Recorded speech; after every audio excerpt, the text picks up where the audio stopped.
Hello everyone, welcome back to my YouTube channel. आज हम करेंगे क्लास 12th की अकाउंटेंसी का चैप्टर 2 जिसका नाम है change in profit sharing ratio among the existing partner का सॉल्यूशन नंबर 41। क्वेश्चन नंबर 41 मैंने ऑलरेडी नोट कर रखा है।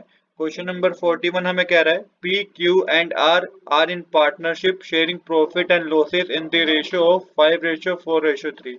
On 31 March 2019, their balance sheet was as follow। यहाँ पे आपको बता रखा है कि पी क्यू आर तीन पार्टनर हैं जिनकी प्रॉफिट एंड लॉसेस को अपनी रेशो में शेयर करते हैं। वो रेशो है 5:4:3। यहाँ पे आपको आगे बता रखा है कि 31 मार्च 2019 की बैलेंस शीट गिवन है। इसके बाद देखिए it was decided that with effect from 1st April 2019 the profit sharing ratio will be 4:3:2। For this purpose the following revaluation were made। अब यहाँ पे बता रखा है कि इन्होंने डिसाइड किया कि 1 अप्रैल 2019 को ये अपनी प्रॉफिट शेयरिंग रेशो चेंज करेंगे जो कि 4:3:2 होगी। इसके लिए इनके बीच में कुछ बातें डिस्कस हुई। For this purpose the flowing revaluation were made, मतलब कि कुछ चेंजेस हुए जो बता रखे हैं। टोटल आपको 5 पॉइंट्स बता रखे हैं। देन यहाँ पे हमें बता रखा है कि partner agree that altered value are not to be recorded in the books and they also do not want to distribute the general reserve. यहाँ पे पार्टनर चाहते हैं कि जो भी चेंज हुआ ना वैल्यू में वो बुक में रिकॉर्ड ना किया जाए, और वो साथ के साथ जनरल रिजर्व को भी डिस्ट्रीब्यूट नहीं किया करना चाहते, जो कि आपको आपके क्वेश्चन में 75,000 गिवन है लायबिलिटी साइड बैलेंस शीट में। इसके बाद आपको कह रखा है कि आपको एक सिंगल जर्नल एंट्री पोस्ट करनी है और उसके बाद आपको रिवाइज बैलेंस शीट बनानी है। तो देखिए रिवाइज बैलेंस शीट में तो ज्यादा कुछ चेंजेस नहीं होगा, बट हाँ जो आपको ये क्वेश्चन में कह रखा है कि जनरल रिजर्व को डिस्ट्रीब्यूट नहीं करना, बट हाँ इसकी एडजस्टमेंट तो आपको करनी होगी। अब किस तरीके से इस क्वेश्चन को करेंगे आइए समझते हैं। तो क्वेश्चन में आपको रिवैल्यूएशन अकाउंट बनाने के लिए नहीं कह रखा, बट आपको कुछ पॉइंट्स गिवन है जिसके बेसिस पे आपको रिवैल्यूएशन अकाउंट बनाना होगा ताकि आपको प्रॉफिट पता चले। रिवैल्यूएशन अकाउंट से क्या पता चलेगा? आपको प्रॉफिट पता चलेगा। प्रॉफिट को आपको अमंग दी पार्टनर डिस्ट्रीब्यूट करने की कोई जरूरत नहीं है, क्योंकि यहाँ पे क्वेश्चन में साफ साफ कह रखा है, बता रखा है कि not to be recorded altered value not to be recorded in the books. तो यहाँ पे सिर्फ हमें प्रॉफिट पता करना है। प्रॉफिट जब हमें पता चल जाएगा तो जनरल रिजर्व जो हमें गिवन है 75,000 रुपीज का, उसमें एड डाउन करके हम उसकी एडजस्टमेंट कर सकते हैं। प्रॉफिट हमें इसलिए पता करना है ताकि जब हमें प्रॉफिट पता हो तो जनरल रिजर्व के साथ हम उसकी वैल्यू को ऐड ऑन करके उसकी एडजस्टमेंट कर सकें। मतलब कि एडजस्टमेंट से मेरा मतलब है सैक्रिफाइसिंग रेशियो और गेनिंग रेशियो पता करके एक जनरल एंट्री को कर सकें। चलिए अब बिना देरी के शुरू करते हैं अपने आज के सोल्यूशन को। तो सबसे पहले हम क्या करेंगे, हम रिवैल्यूएशन अकाउंट ही बनाएंगे। रिवैल्यूएशन अकाउंट से हमें प्रॉफिट का पता चल जाएगा। आपको 5 पॉइंट्स गिवन है, इसके बेसिस पे आपको रिवैल्यूएशन अकाउंट बनाना है। यहाँ पे राइट हैंड साइड मैंने उसका फॉर्मेट भी आपको बता रखा है कि जब भी डिक्रीज हो जाएगी एसेट की वैल्यू डेबिट साइड नोट कीजिएगा, वैल्यू इंक्रीज हो जाएगी लायबिलिटी की तभी भी डेबिट साइड आएगा। सेम इसी तरीके से क्रेडिट साइड, जब वैल्यू आपके एसेट की इंक्रीज हो जाएगी तो आपको क्रेडिट साइड मेंशन करना है, और वैल्यू लायबिलिटी की वैल्यू जब डिक्रीज हो जाएगी तो भी आपको क्रेडिट साइड मेंशन करना है। सबसे पहले फर्नीचर गिवन है 80% ऑफ इट्स वैल्यू। तो फर्नीचर क्या है, कितना गिवन था बैलेंस शीट में? 60,000 गिवन था।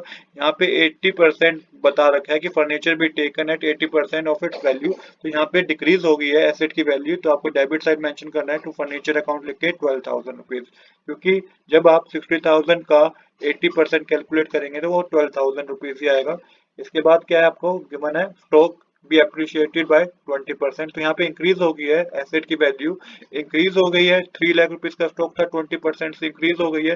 तो बाय स्टॉक अकाउंट लिख के क्रेडिट साइड मेंशन कीजिएगा 60,000, क्योंकि 20% कैलकुलेट करेंगे 3 लाख का तो ये आपका 60,000 ही आएगा। नेक्स्ट प्लांट एंड मशीनरी भी वैल्यू एट 4 लाख। तो प्लांट एंड मशीनरी की वैल्यू थी 4,20,000, अब 4 लाख हो गया तो 20,000 की डिक्रीज हो गई है।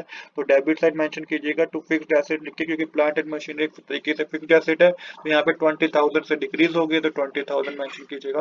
क्रिएट प्रोविजन फॉर डाउटफुल डेब्ट फॉर 10,000 ऑन डेटर। तो यहाँ पे भी डेटर हमारे क्या हो गए, एसेट कम हो गए हैं, तो ये भी आपको डेबिट साइड ही मेंशन करना है to provision for doubtful debt लिख के 10,000 रुपीज। आउटस्टैंडिंग एक्सपेंस भी इंक्रीज बाय रुपीज 3,000। तो यहाँ पे इंक्रीज हो गई है लाइबिलिटी। जब लाइबिलिटी इंक्रीज हो गई है तो डेबिट साइड ही मेंशन करना है टू आउटस्टैंडिंग एक्सपेंस लिख के मेंशन कीजिएगा 3,000 रुपीज।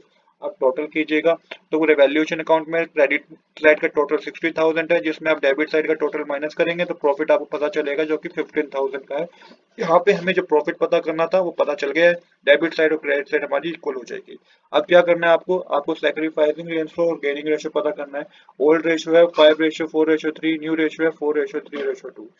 सबसे पहले हमें पता है कि प्रॉफिट हमारे रिवैल्यूएशन अकाउंट से जो आया 15,000 का है, रिजर्व हमारे 75,000 है, तो ये 90,000 हो जाएगा।